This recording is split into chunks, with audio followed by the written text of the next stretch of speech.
El archivo 17, parte 1.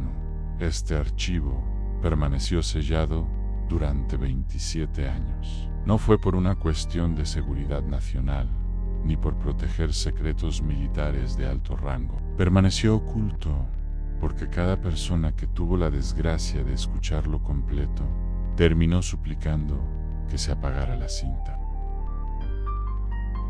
Lo que estás a punto de oír no es una ficción de horror escrita para entretener. Tampoco podemos afirmar que sea una grabación real en el sentido convencional de la palabra. Pero cada evento, cada frecuencia y cada grito contenido en este informe fue documentado por observadores oficiales, como si lo fuera. Y es precisamente esa validez técnica lo que vuelve esta historia algo profundamente inquietante. Para entender lo que ocurrió, debemos viajar a 1994. En una zona remota, donde el mapa parece perderse en las coordenadas del norte de Latinoamérica, existía una pequeña estación de monitoreo. No era más que un bloque de concreto gris, una cicatriz mínima, en medio de un desierto que se extendía por cientos de kilómetros. Su propósito era simple y, a la vez, monótono en escuchar. No buscaban satélites espías, ni comunicaciones enemigas. Su tarea consistía en captar señales de radio perdidas, interferencias del espacio profundo y ondas residuales que flotan en el vacío. El único sonido que habitó ese edificio fue el siseo del viento contra las antenas y el ruido blanco de los monitores. 5 técnicos formaban el equipo. Hombres acostumbrados a la soledad, a las luces verdes de los osciloscopios y al café frío. Sus noches se medían en cigarrillos y silencios, hasta que llegó la madrugada del 12 de agosto de 1994, a las 2:17 de la mañana. El aire en la sala de máquinas cambió de densidad. Uno de los monitores principales, que siempre mostraba una línea caótica de estática, se estabilizó de golpe. Se convirtió en una línea recta y perfecta. En el mundo de la radioastronomía, eso es imposible. Las señales naturales nunca son perfectas, son sucias, erráticas. Esta señal, sin embargo, parecía estar esperando. Uno de los técnicos, con las manos temblorosas, ajustó la frecuencia. Esperaba escuchar el código Morse de un barco perdido, o quizás la interferencia de una televisión lejana. Pero lo que salió por los altavoces fue una respiración a pausa larga.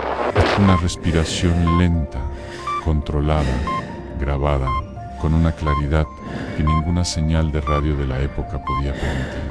No venía de una antena. Se sentía como si alguien estuviera de pie justo al lado del micrófono. Entonces, la voz habló. No fue un grito, fue un tono masculino, desprovisto de cualquier emoción humana, que pronunció: la puerta todavía no está cerrada. El desconcierto se apoderó de la sala. Los técnicos, asumiendo que se trataba de una broma de algún colega o una interferencia local, se miraron entre sí. A uno de ellos, el más joven, se acercó al micrófono de la estación y, con un hilo de voz, preguntó: ¿quién eres? La grabadora de cinta registró 3 segundos de un silencio absoluto, un vacío sónico que parecía absorber el ruido del exterior. Luego, la voz respondió con una lógica que heló la sangre de los presentes.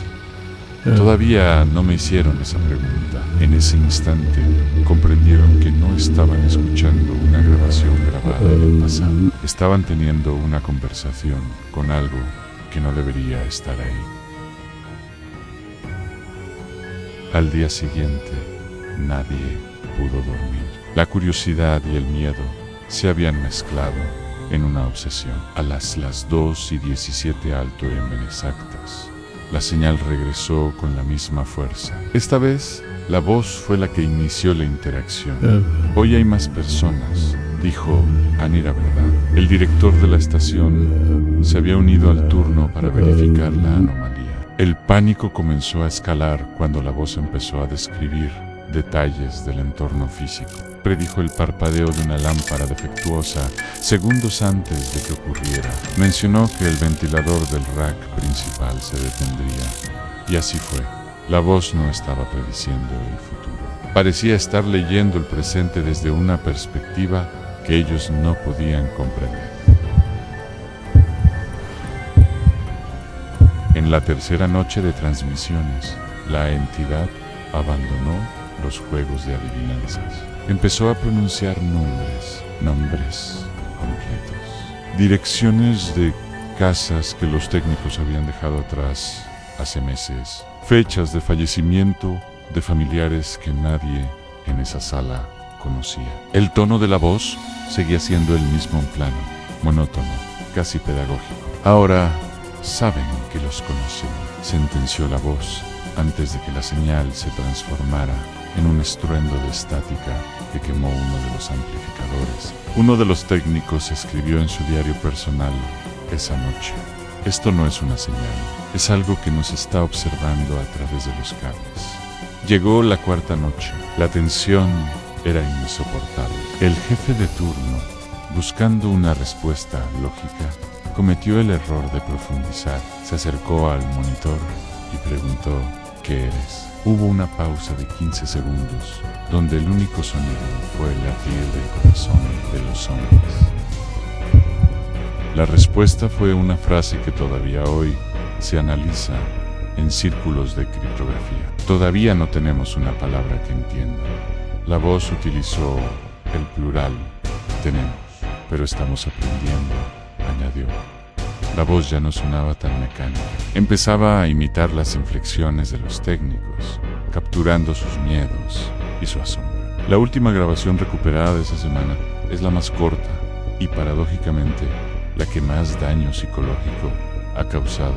Dura exactamente 20 segundos. En ella, la voz ya no suena a través de la estática, sino con una nitidez digital imposible para 1994.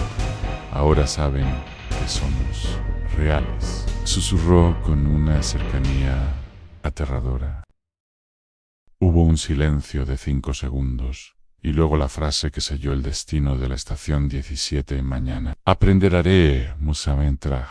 No hubo más transmisiones, solo el sonido de la cinta girando en el vacío. Cuando el equipo de relevo llegó a la estación 3 días después, encontraron las puertas cerradas por dentro, las luces estaban encendidas y las grabadoras aún funcionaban, pero la sala de monitoreo estaba vacía. No había signos de lucha, ni manchas de sangre, ni notas de suicidio. Solo quedaban las cintas magnetofónicas dando vueltas en sus carretes y el olor a ozono en el aire. El archivo 17 fue clasificado y enterrado. Hoy, el edificio en el desierto es solo una ruina devorada por la arena, pero quienes han escuchado estas grabaciones aseguran que a las 02:17 de la mañana, si sintonizas una radio vieja en una frecuencia muerta, todavía puedes escuchar a alguien aprendiendo a hablar con tu propia voz.